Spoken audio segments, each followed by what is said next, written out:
Responsable, ils ont mis un nouveau système de sécurité installé dans l'entreprise. Scanner électrique de vérification interne. Quand on a quitté l'entreprise, bachelor qui était changé, qui est capable d'avoir accès dans une zone réservée, quand on l'a utilisé, bachelor, alors tellement c'est accès refusé. Vous comprenez ça?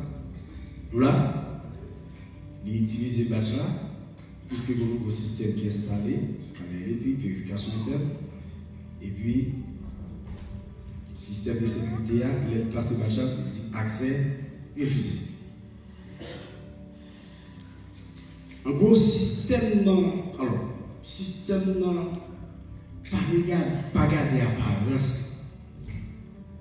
Bachelor, il y a même couleur, même logo, mais système non refusé pour la mission à rentrer dans les zones réservées parce que c'est pas apparence, le système l'a gardé, mais l'a gardé authenticité. Et c'est nous là. Entre le péché et le royaume de Dieu, faites votre choix. Faites votre choix. Dans le passage de ce clé là, Paul lit adressé avec l'église de Corinthe. Qui s'appelle dit? Il t'a exhorté pour connaître le problème et connaître les conséquences du problème spirituel qui est dans ça.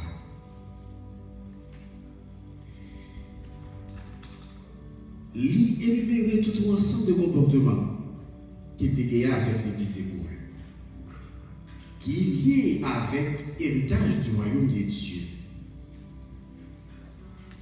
Donc, en gros, ça veut dire, l'église de Corinthe, il y a des chrétiens qui dans l'église qui ont des comportements inappropriés par rapport avec ça, les valeurs divines.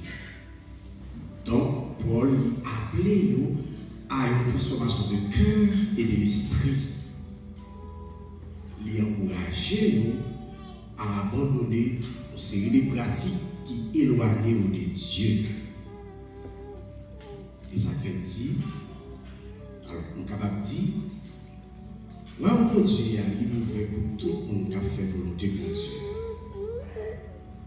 Mais il faut qu'on a, pendant le chant, les guerriers, un groupe sincère, ou du moins son engagement vis-à-vis des façons qui a servi mon Dieu. Qui ça passe à ça interpellé?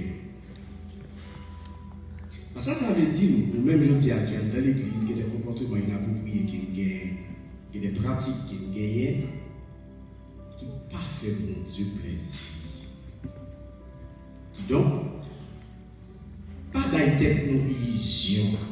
Je dis bien, pas illusionner de tout. En comprenant que le monde dans l'église, là, on va m'énerver mal et vous pensez qu'au bas dans le ciel, accès refusé.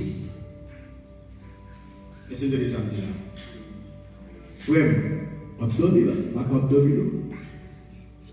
Pas d'être illusion. Pendant qu'on est dans l'église là, on va vivre mal. On va fonctionner mal et pour une illusion parce qu'on va dans le ciel. Moi, dit accès refusé. Donc, ça qui passe dans le contexte de ça là, peuple chrétien, l'église de Corinthe qui était croyant, qui était de la fausse idée par rapport, ils pensaient qu'ils étaient capables de vivre de façon délibérée dans le péché, et puis ils pensaient qu'ils avaient accès avec le ciel. Accès refusé. C'est ça qui fait, nous dit, entre le péché et le royaume de Dieu, faites votre choix. Premier bagage qui est dans le texte là, on va regarder ensemble. Il dit, ne savez-vous pas que les injustes mériteront pour le royaume de Dieu? C'est une interrogation. Il va vrai? Nous l'avons l'église. Amen. Exégète, tu as regardé partie ça seulement. Nous avons l'église. Amen. Bon terme qui utilise, je vais dire le mot, bon terme qui utilise dans la phrase là, c'est injuste. Tel ça, dans le mot grec, bon mot grec que utilisé pour lui, c'est adikoi.